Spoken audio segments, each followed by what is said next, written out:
దేవుని నమ్మిన తర్వాత, దేవుని ఆధారం చేసుకున్న తర్వాత మన దృష్టి వేటి మీద నిలపాలి అనే సంగతుల గురించి దేవుడు తెలియపరిచేటువంటి స్పష్టమైన మాటలు. దేవుని నమ్మిన తర్వాత ఏవి ముఖ్యమైనవి, ఏవి దేవునికి విలువైనటువంటివి అనేది అపోస్తులైన పౌలు స్పష్టంగా తెలియజేస్తూ ఉన్నాడు. దేవుని నమ్మిన తర్వాత అంట మన ఆత్మీయ జీవితాన్ని పాడు చేయటం కోసము, మనం దేవునిలో దిగజారిపోవడం కోసము కొన్ని అపవాది ఉచ్చులేస్తుందంట, రకరకాల ఉచ్చులేస్తుందంట. ఆ ఉచ్చుల్లో కొన్నిసార్లు బలహీనమైపోతాం, కొన్నిసార్లు ఏమైపోతామంటే దిగజారిపోతాం. కాబట్టి లేఖన భాగాల్లో దేవుడు తెలియజేసిన రీతిగా ఫిలిప్పీలు రాసిన పత్రిక 4వ అధ్యాయము 8వ వచనంలో, మెట్టుకు సహోదరులారా, ఏ యోగ్యత అయినను మెప్పైనను ఉనిన ఎడల, ఏవి సత్యమైనవో, ఏవి మాన్యమైనవో, ఏవి న్యాయమైనవో, ఏవి పవిత్రమైనవో, ఏవి రమ్యమైనవో, ఏవి ఖ్యాతి గలవో వాటి మీద ధ్యానం ఉంచుకొనుడి. ఇక్కడ దేవుడు స్పష్టంగా మాట్లాడేటువంటి మాటలు అపోస్తులైన పౌలు ద్వారా ఏమన్నాడు? మెట్టుకు సహోదరులారా, యోగ్యత గురించైనను మెప్పైనను ఉనిన ఎడల, అంటే దేవుని దృష్టికి విలువైనటువంటివి ఏవి సత్యమో తెలుసుకోవాలి మనం. ఏది మంచిది, ఏది చెడ్డది, ఏవి మాన్యమైనటువంటివి, ఏవి విలువైనటువంటివి, ఏవి న్యాయపరంగా దేవుని దృష్టికి ఉన్నవి, ఏవి దేవుని దృష్టికి పవిత్రంగా ఉన్నటువంటివి, ఏవి దేవుని దృష్టికి రమ్యంగా ఉన్నటువంటివి, ఏవి దేవుని దృష్టికి ఖ్యాతిని పేరు తెచ్చేటువంటివి, వాటి మీద మాత్రమే ధ్యానం ఉంచాలని అంటున్నాడు. మరి సహజంగా ఈ లోకంలో ఉన్నంత కాలం మనకు అవసరాలు ఉంటాయి, ఈ లోకంలో ఉన్నంత కాలం మనకు చాలా అవసరాలు ఉంటాయి. కానీ లోకాన్ని, ప్రతి మనిషిని కూడా ఏలేది సైతాను. అప్పటికి సైతాను ధనాశ అనేటువంటి ఉచ్చు వేసింది. దీనివల్ల చాలామంది కూడా బానిసలైపోతున్నారు, చాలామంది కూడా దిగజారిపోతూ ఉన్నారు. ఆత్మీయతలో ఉన్న అభిషేకం కలిగిన దైవజనులు సైతం కూడా దీని నుంచి దిగజారిపోతూ ఉన్నారు. అందుకని ఏవి ఖ్యాతి కలిగినటువంటివి అయితే ఒక విషయాన్ని గమనిద్దాం. పాత నిబంధన కాలంలో మోషే అనేటువంటి వ్యక్తి ఉన్నాడు.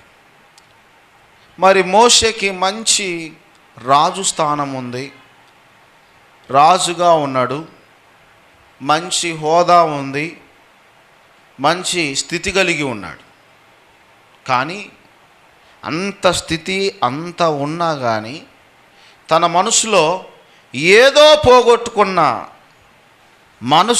పోగొట్టుకున్నటువంటి ఆలోచన కలుగుతూ ఉంది. ఆ తిండి తింటా ఉన్నాడు, ఆ స్థానం ఉంటా ఉన్నాడు, అంత చేస్తూ ఉన్నాడు, కానీ ఏదో అన్నట్టుగా ఉందన్నమాట. పెద్దవాడైన తర్వాత ఆలోచనలు మొదలైపోయినాయి. ఈ స్థితి అంటే మోషేకి అర్థమైపోయింది ఏది విలువైనది, ఏది ఖ్యాతి కలిగినటువంటిది, ఏది రమ్యమైనటువంటిది, ఏది అవసరమో. ఆ ఆలోచనలన్నీ కూడా పెద్దవాడైన తర్వాత వస్తూ ఉన్నాయి అన్నమాట. పెద్దవాడైన తర్వాత వచ్చిన తర్వాత చూడండి, హెబ్రీయులు రాసిన పత్రిక 11వ అధ్యాయము 24వ వచనంలో, మోషే పెద్దవాడైనప్పుడు విశ్వాసమును బట్టి ఐగుప్తు ధనము కంటే క్రీస్తు విషయమైన నింద గొప్ప భాగ్యమని ఎంచుకొని అల్పకాలము పాపభోగము అనుభవించుట కంటే దేవుని ప్రజలతో శ్రమ అనుభవించటం మేలని యోచించి ప్రతిఫలముగా కలగబో బహుమానమందు దృష్టి ఉంచెను. హల్లెలూయా. మోషే ఇక్కడ ఉంటున్నాడు. మోషే పెద్దవాడైన తర్వాత తనకున్న విశ్వాసాన్ని బట్టి, తనకున్న నమ్మకాన్ని బట్టి ఒక ఆలోచన మొదలైంది. ఈ బానిసత్వము, ఈ ఐగుప్తులో మంచి భోజనము, మంచి తిండి, మంచి వైభోగం అనుభవించే కాడికి క్రీస్తు విషయమై ఏదైనా నింద అనుభవించటం అనేది గొప్ప భాగ్యం అన్నాడు. అల్ప పాప భోగములు అనుభవించటం కంటే నా దేవుని ప్రజలతో శ్రమ అనుభవించటం మేలని చెప్పేసి అక్కడ దేవుని ప్రజల తరపున అక్కడ మోసే ఉన్నట్లుగా ఉంది. మన నిర్గమాకాండంలో మొత్తం కనబడుతూ ఉంటుంది. ఆయన రాజుగా ఉన్న అన్ని వైభోగాలు అనుభవిస్తూ ఉన్నా కానీ తనకి సంతృప్తి లేదు. ఈరోజు మనకు కూడా అనిపించింది, ఎన్ని ఉన్నా, ఎన్ని కలిగి ఉన్నా క్రీస్తును లేకపోతే సంతృప్తి మనలో లేదు. దేవుడు మనతో లేకపోతే, దేవుని ఆదరణ మనతో లేకపోతే సంతృప్తి ఉండదు. ఒక ఆత్మీయుడికి కూడా అంతే.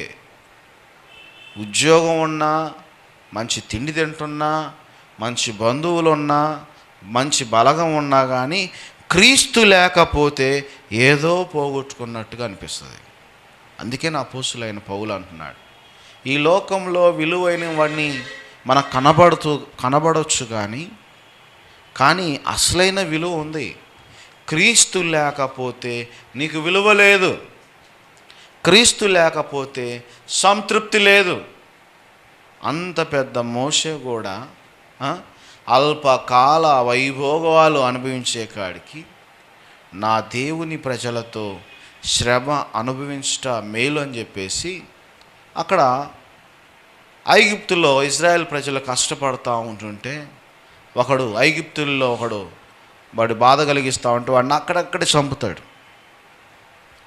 రాజు స్థానంలో అన్నీ ఉన్నా కానీ రాజుగా తను అనుభవించవచ్చు, కోరిందాన్ని చేసుకోవచ్చు, కానీ పాపానికి దూరంగా ఉన్నాడు. 40 సంవత్సరాల వయసులో కూడా ఆయన పవిత్రత కలిగి ఉన్నాడంట.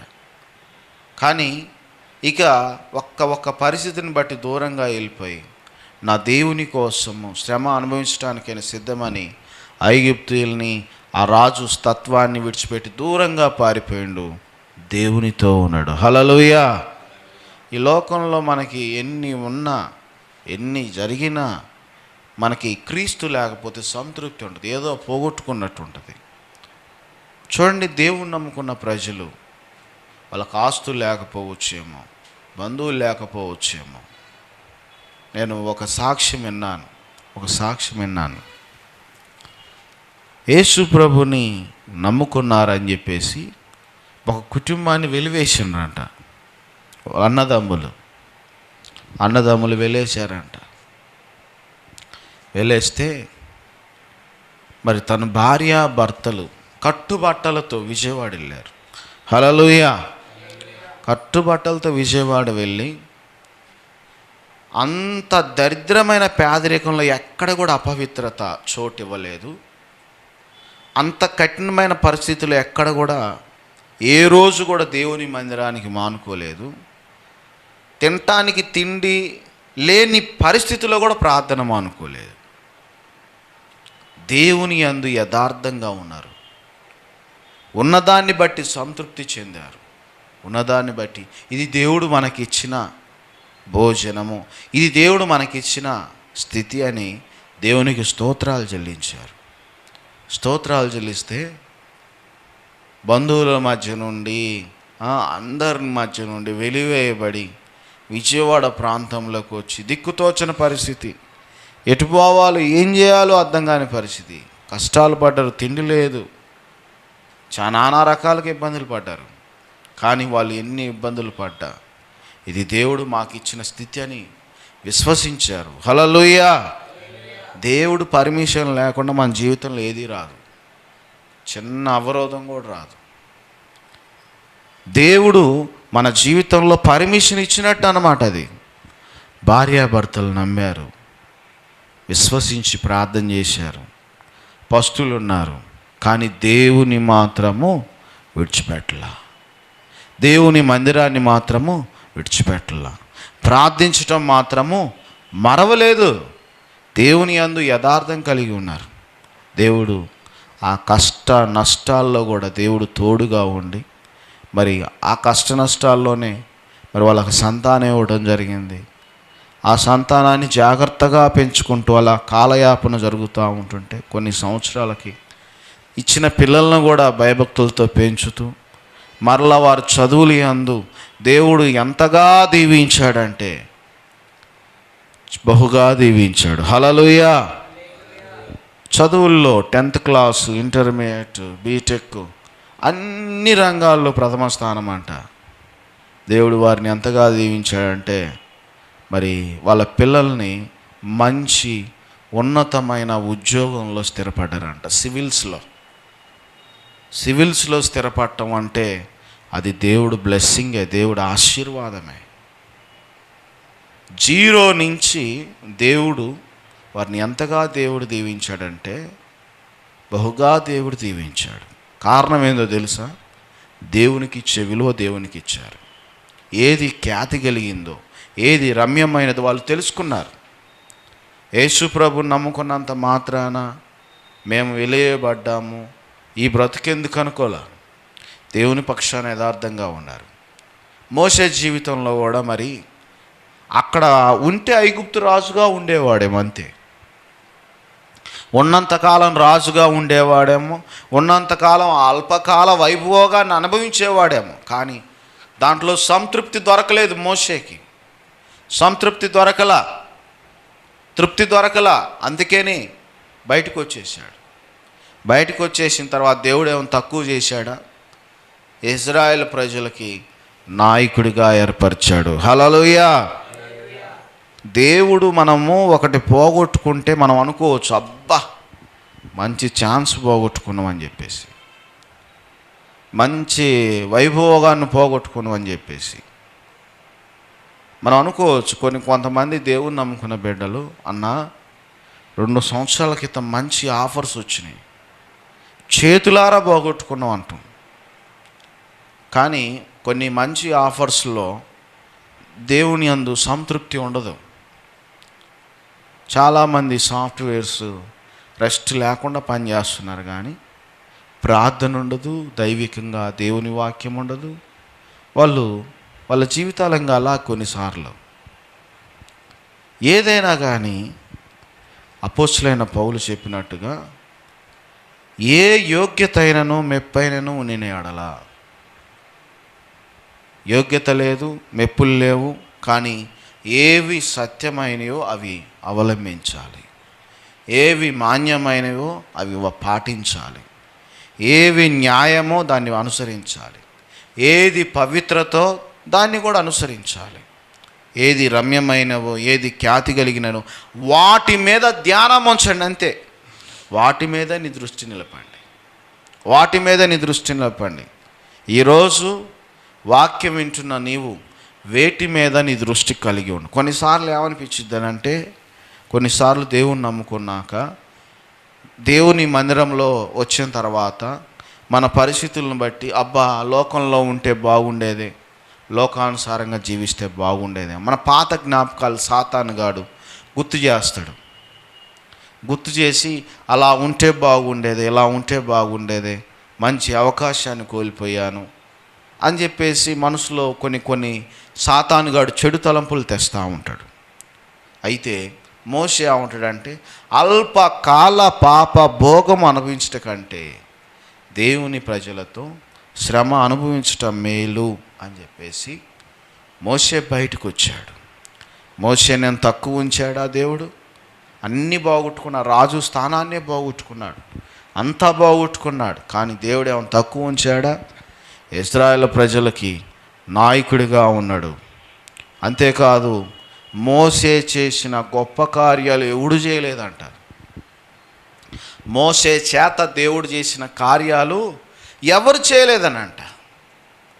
మరి ఒక రకంగా చెప్పాలంటే ప్రజలందరూ కూడా దేవుణ్ణి అడగటం పక్కన పెట్టి మోషే దగ్గర పోయి అడుగుతున్నారంట. హల్లెలూయా.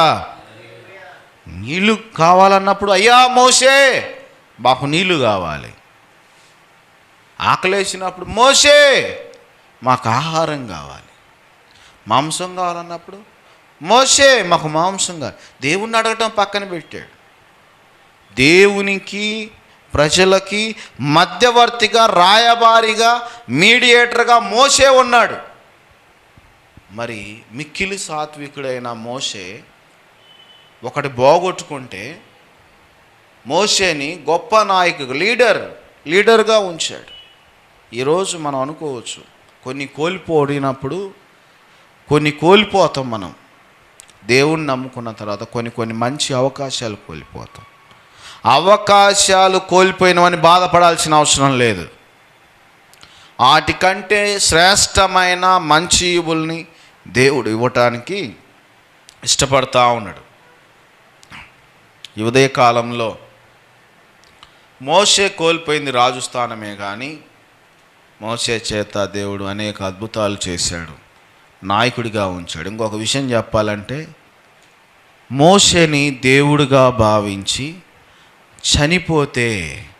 చనిపోతే విగ్రహారాధనలాగా మారుతుందని మోషేని మోయాబు మైదానంలో పాతిపెట్టి, అసలు మోషే సమాధి ఎక్కడుంది కూడా అడ్రస్ దొరకనేలేదంట. హల్లెలూయా, హల్లెలూయా.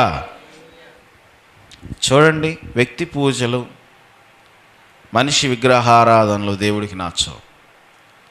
దేవుడు తన చేత చేయించాడు, కానీ ఈ ప్రజలందరూ కూడా మోషేని ఒక దేవుడిగా భావించారు.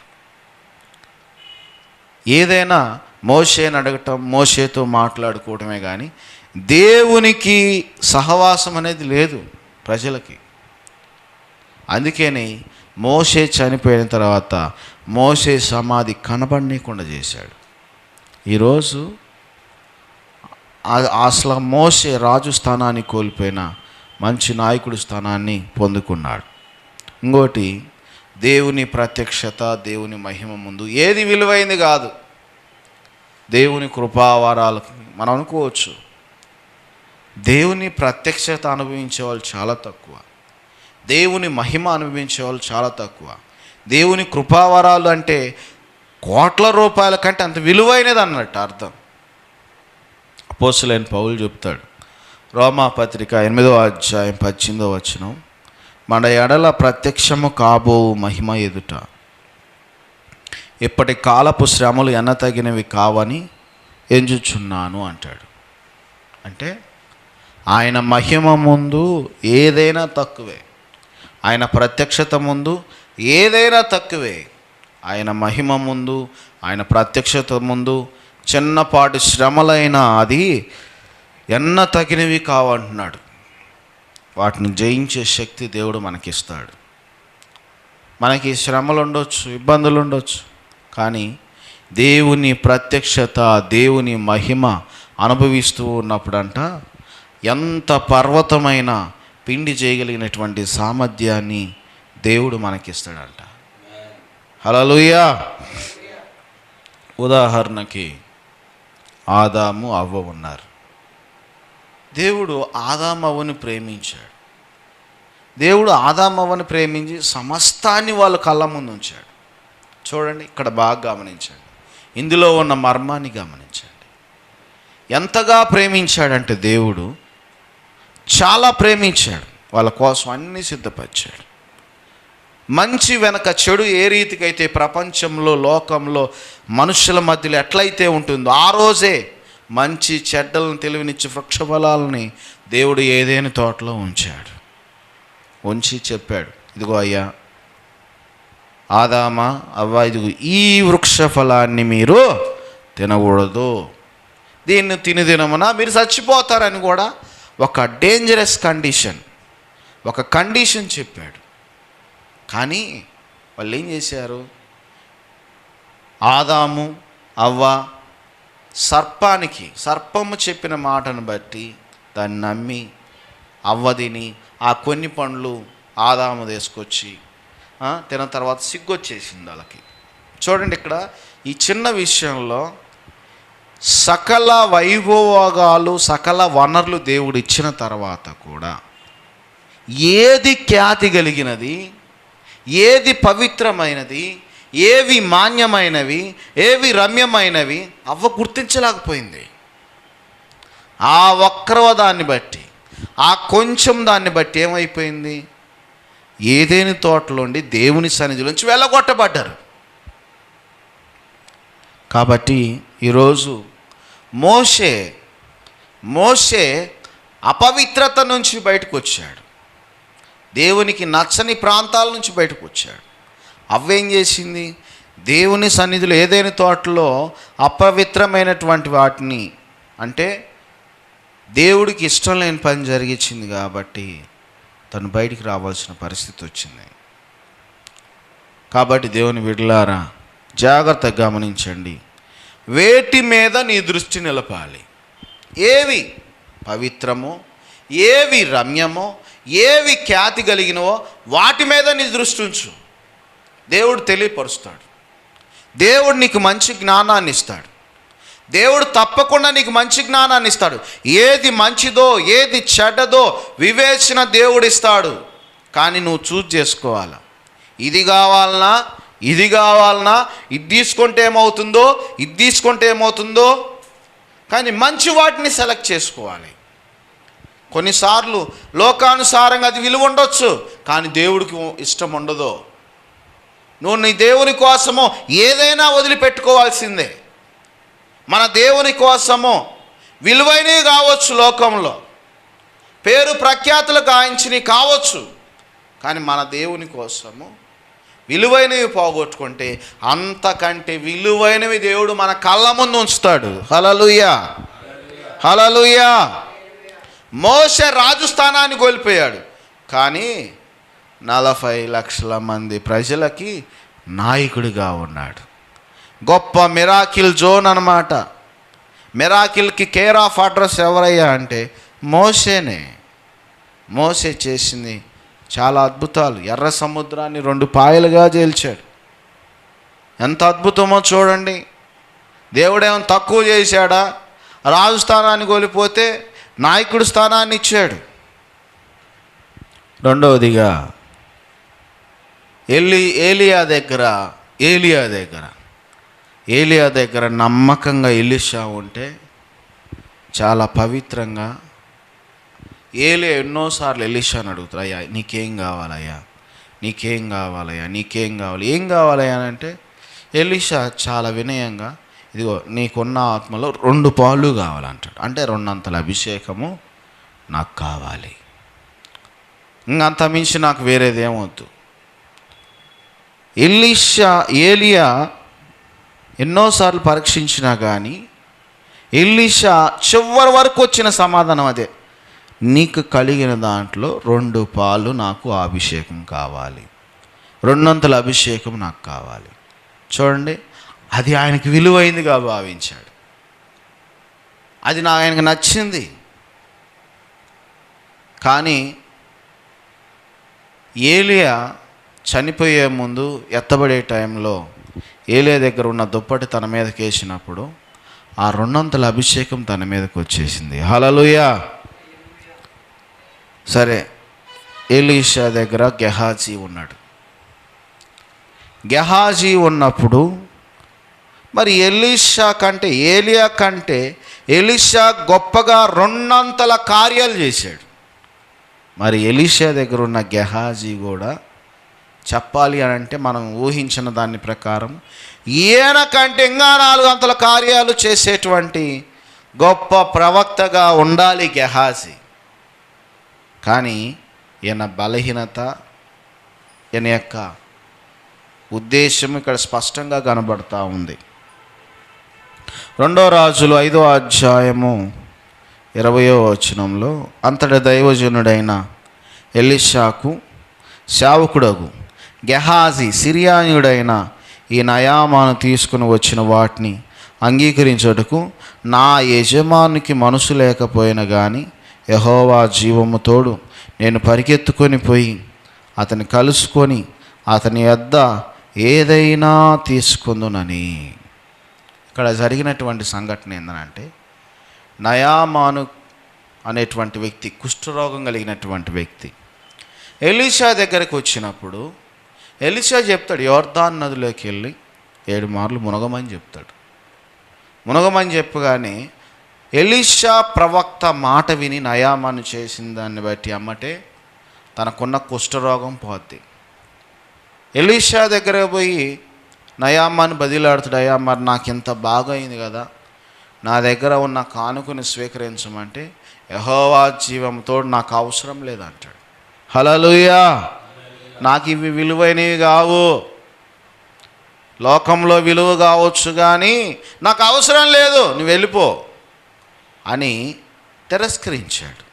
అంటే ఎలీషాకేంది, ఏవి మాన్యమైనవో, ఏవి ఖ్యాతి కలిగినవో ఆత్మ సంబంధమైన నేత్రాలతో వాటిని చూడగానే అవి విలువైనవి కావని అర్థమైపోయింది. అయితే ఎలీషా దగ్గరున్న గెహాజీ మాత్రము తన మనసులో అనుకుంటా ఉన్నాడు, ఏంది ఇవి తీసుకొచ్చిన వాటిని అంగీకరించటకు నా యజమానికి మనసు లేదేంది. అవి చూడగానే బలహీనతలో పడ్డాడు గెహాజీ. అబ్బా, వెండి బంగారం ప్రశస్త్రమైన వస్త్రాలు, అబ్బా నేనైతే పరిగెత్తుకొని పోయి అతని వద్ద ఏదైనా తీసుకుందుననే ఆలోచన మొదలైపోయింది. ఇంకా బలహీనతలో పడ్డాడు. హల్లెలూయా. ప్రవక్త దగ్గరున్న గెహాజీ ఆ వెండి బంగారం చూసి బలహీనతలో పడ్డాడు. తన కళ్ళు వాటి మీద పడ్డాయి, కానీ ఏవి ఖ్యాతి కలిగినవో ఈ గెహాజీకి మాత్రం అర్థం కాలేదు. తన దృష్టి దాని మీదే నిలిపాడు. అయితే ఆ మనసులో అనుకోగానే, ఆ బలహీనతలో పడగానే వెంటనే నయామాను గుర్రపు బండి వెనకమాల బయలుదేరినట్టుగా ఉంది. 2 రాజులు 5వ అధ్యాయము 22వ వచనంలో, నా యజమానుడు నా చేత వర్తమానం పంపి ప్రవక్తల శిష్యుల్లో 2 యవనులు ఎఫ్రాయిం మాన్యము నుండి నా యొద్దకి ఇప్పుడే వచ్చరి గనుక నీవు వారి కొరకు 2 మానుగుల వెండియు 2 దుస్తులు బట్టలను దయచేయమని సెలవిచ్చుచున్నాడు అనెను. హల్లెలూయా, హల్లెలూయా. చూడండి, ఇవి ఎలీషా చెప్పలేదు, ఆ మాట ఎలీషా చెప్పలేదు. కానీ ఇక్కడ గెహాజీ అబద్ధం ఆడుతా ఉంటాడు. తన మనసులో వచ్చిన ఆలోచన, తన మనసులో వచ్చిన తలంపులు, అయ్యా ఇట్లా చెప్పాడయ్యా నా యజమాని, నా చేత వర్తమానం పంపించాడయ్యా, మరి నువ్వు తీసుకొచ్చిన బహుమానం మరలా ఏమంటున్నాడంటే, నీకు అనుకూలమైతే రెట్టింపు వెండి తీసుకోమని బదిలాడాడంట. హల్లెలూయా.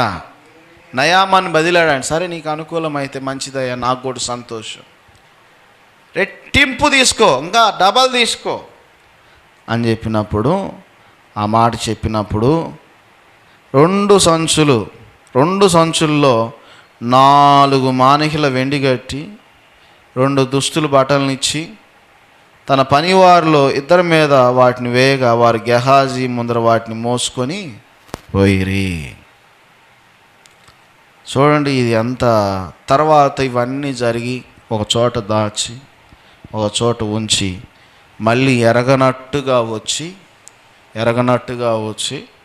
ఇవన్నీ చేసి రెట్టింపు తీసుకోమనగా నయమానంగా, అబ్బా ఇంకెంతకంటే మించింది ఏం లేదు, 2 సంచులు అంట, మామూలు విషయమా వెండి, తీసుకొని వచ్చి ఎరగనట్టుగా వచ్చి ఎలీషా దగ్గరకు వచ్చి మెలకుండా గమ్మున కూర్చున్నాడంట. అయితే ఎలీషా ఆత్మతో ఇన్ని కార్యాలు చేసి ఎలీషాకు అర్థం కాదా? దేవుడు జ్ఞానం ఇవ్వలేదా? దేవుడు ఆత్మ సంచారం ఇవ్వలేదా? తెలుసు. అయితే అడుగుతూ ఉన్నాడు, గెహాజీ ఇప్పుడు దాకా ఎక్కడికి వెళ్ళావయ్యా అంటే, ఇక్కడ చూడండి చక్కగా సమాధానం ఇస్తాడు. 2 రాజులు 5వ అధ్యాయము 25వ వచనంలో, అంతటా లోపలికి పోయి తన యజమాని ముందు నిలవగా ఎలీషా వాడిని చూచి, గెహాజీ నువ్వు ఎచ్చటి నుండి వచ్చితివని అడిగినందుకు వాడు, నీ దాసుడనైన నేను ఎచ్చటికి పోలేదనెను. హల్లెలూయా. గెహాజీ చేసిన మొదటి తప్పు అబద్ధం ఆడటం. ఏం చేసిద్దనంటే, లోకంలో వాటి కోసం మనం మొట్టమొదటి చేసేది వాటిని ఆశిస్తాము. రెండోది అబద్ధం ఆడతాం. మోసం చేసేవాడికి ఎట్లా అనిపిస్తుంది అంటే, మోసం చేస్తాడు ఫస్ట్, రెండోసారి ఏం చేస్తాడంటే అబద్ధం ఆడతాడు. నేను కష్టపడ్డా అండి అంటాడు. మోసం చేయటంలో కూడా చాలా కష్టపడ్డా. రియల్ ఎస్టేట్ వ్యాపారము, రియల్ ఎస్టేట్ చేసేవాళ్ళు చాలామంది కూడా లక్షలు సంపాదిస్తారు. అయితే వాళ్ళు ఏమంటారంటే దానికి, నేను కష్టపడ్డా అండి, వాడిని మోసం చేసి నానా రకాలుగా చేసి నేను కష్టపడ్డానని చెప్తాడు. అపవిత్రతలో పడినప్పుడు 1కి 2 తప్పులు జరుగుతాయి. గెహాజీ చేసిన పని ఏంది? నయామాన్ దగ్గరికి వెళ్ళి ఆ వెండి అవన్నీ తీసుకున్న తర్వాత, మరి తర్వాత ఏం జరిగింది? ఎలీషా దగ్గరకు వచ్చిన తర్వాత నేను ఎక్కడికి పోలేదు అని చెప్తాడు. కానీ ఎలీషా చాలా స్పష్టంగా మాట్లాడతాడు. దేవుని నమ్మిన మనము, దేవుని ఆశ్రయించిన మనము, దేవుని ధరించుకున్న మనము.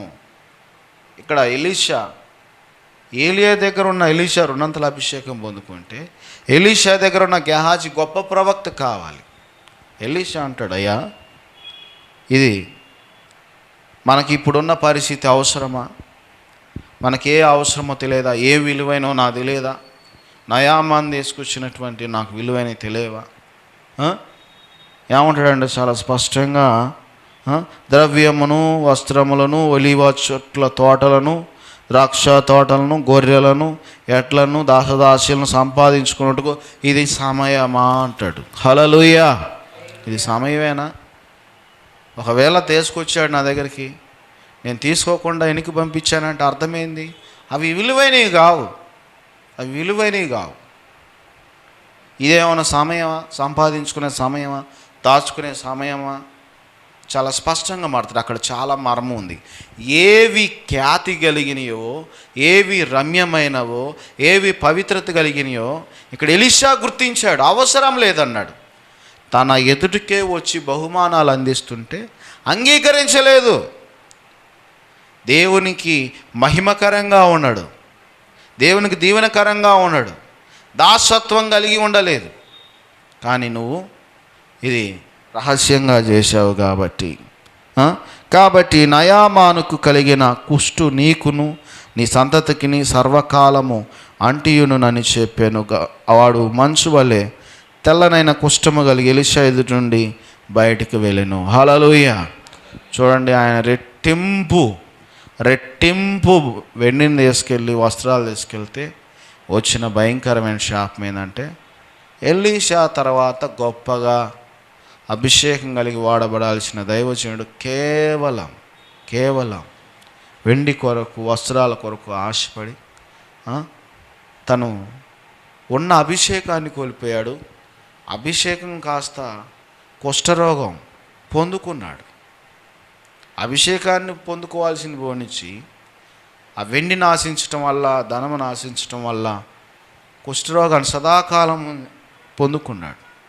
ఈరోజు నేను లేఖనాల ద్వారా దేవుడు సెలవిచ్చేటువంటి మాట ఏంటంటే, అవి విలువైనవి కావచ్చు, వెండి విలువైనది కావచ్చు, కానీ దేవుని కంటే విలువైనది ఏది లేదో. కొన్నిసార్లు మనము మన ఆఫర్స్ని వదులుకుంటాం, దేవుడు అంతకంటే మంచి స్థానం ఇస్తాడు. ఇక్కడ గెహాజీ వెండిని పోగొట్టుకున్నాని బాధపడ్డాడు, కానీ అభిషేకాన్ని పోగొట్టుకున్న ఆత్మీయ నేత్రాలకు ఆయనకు అర్థం కాలేదు. మోషే రాజు స్థానాన్ని కోల్పోయాడని బాధపడలేదు, కానీ దేవుడు అంతకంటే నాయకుడిగా దేవుడు స్థిరపరిచాడు. కాబట్టి ఈరోజు కూడా నువ్వు ఆలోచించవలసిన విషయం ఏంటంటే, వేటి మీద దృష్టి నిలపాలా? వేటి మీద? ఖ్యాతి కలిగినవేవి, మంచివేవి, ఆత్మీయంగా దేవుని పరంగా దృష్టి నిలపటం చాలా మంచిది.